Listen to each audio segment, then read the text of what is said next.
They're composite bows used primarily by nomads, during nomads on the steppe, so they are quite powerful and they can punch through sort of light armor quite well. Well, everyone knows about like the Mongol composite bows and how Yeah. effective they were. So it's predecessor, I guess. Yep. It's roughly from the same region of the sort of Eurasian steppe area. And should be noted among the Persians, they do actually have subjugated Ionian soldiers fighting on their side now. So you also have Greeks equipped in Greek fashion fighting against their fellow Greeks. Well, to be fair, Greeks keep fighting Greeks as well. So Yeah, I guess nothing. that's business as usual.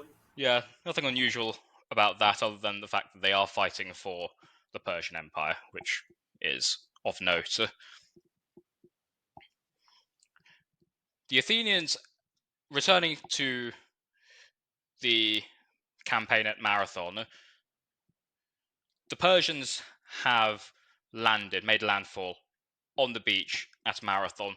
It's a pretty favorable place because they do have good pasture for the Persian cavalry, and the Athenians at this stage are debating whether or not they should march out and confront the Persians in the field, or if they should do as the Eretrians did and shut themselves up behind the walls. Because, bearing in mind, there are rationales for both. The Persians have come over with 600 ships. They can't stay there in the Bay of Marathon indefinitely. However, you also can't let the Persians have total control of the Attic countryside because they're just going to burn everything down and pillage everything, and they'll get their supplies at the expense of the Athenians. On an added problem is that the Persians have brought an army of about it's 600 ships. Ancient historians have present various estimates. All of them are overestimates. You have Plutarch saying about 200,000 men. Lysias in the 4th century, a century after the battle, when he's trying to sort of big up the Athenian achievement in a funeral oration, he claims that the Persians came over with 500,000 men. This is highly Oh, unlikely. I thought it was a billion and a half. No, you got to wait a century for that. It doubles the further away you get from the battle. So by that logic, what are we talking about? Like Warhammer 40K levels of troop deployments now. Just assume that the entire population of Persia crossed over into Greece, ready to destroy Athens. Well, as the emissary said, right? They can Yeah, drink the rivers dry. yeah. Our arrows will blot out the sun. At this stage, the Athenian generals in command of the tribal army are in a But deadlock. sorry to just little backtrack, but I think the modern consensus is around 35,000, right? For the Yeah, Persian army. yeah, Well, it still means that the Greeks are outnumbered 3 to yeah, 1. Or, as they said in 300, good odds for any Greek. yeah. the Greeks, the Athenian generals are in a deadlock. 5 want to wait it out, and 5 want to engage the Persians in the field. Of these 5, one is a general by the name of Miltiades. He will be the general in command of the Athenian army on the day of battle. And it's on him that Herodotus attributes the most responsibility and prestige for the victory. All right, just one question, if you don't mind. Because the way you described it, it's not a seems to be a fixed supreme commander structure. Did it go something like how we know like the Roman consuls, if they combine their armies, worked, that the commander rotates on a day-to-day basis, like the leader of the tribe would uh, one tribe would take supreme command, then the next day tribe number 2, then tribe number 3, like how the consuls would alternate command day to day. That's an interesting question. The problem is that Herodotus doesn't actually answer it.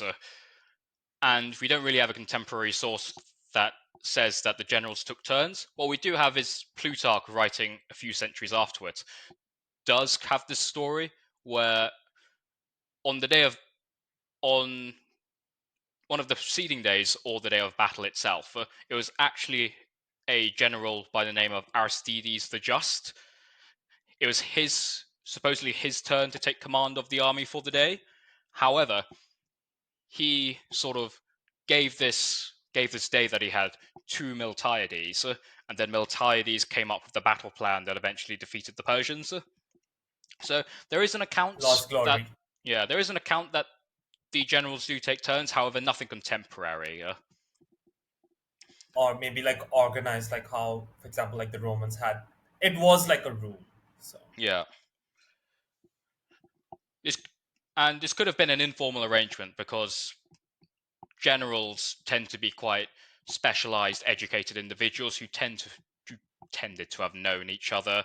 They might have rivalries, but in this kind of situation, they're expected to put the rivalries aside and actually, work together. So it is possible that while there isn't a formal agreement that may or may not have survived in in the literary record, there could have been sort of informal arrangements made. Now, as I said, the generals are at a deadlock. It's 5 versus 5. So the deciding vote goes to an Athenian public official known as the polemarch, responsible for military affairs in Athens. He's not a general, as in he doesn't really command troops or formations. However, he is a pretty important figure in Athenian democracy. is it a And political figure yeah, he's like a the political Polymath? figure. Yeah, But these 10 that we mentioned, right, who were in the deadlock, they would yeah, be called the strategoi, right? yeah, the Correct? strategoi, correct. The polemarch at this point is a citizen by the name of Callimachus, and Miltiades approaches Callimachus, attempt to persuade him to meet the Persians in the field, and he says to Callimachus that this is his moment, basically. It's his moment to decide whether the Athenians are going to be enslaved by the Persians or whether they're going to march out, fight them, and win a great victory that will be comparable to the heroic deeds of the Athenian tyrannicides, who they believe liberated them from the tyrants, Hippias. Callimachus, and this argument actually works because, funnily enough, Callimachus' hometown is also the same hometown of these tyrannicides. So he's very personally involved in this story. Is it kind of like subtly, Themistocles is hinting at you best not want to associate with the the bad reputation of like people from your hometown?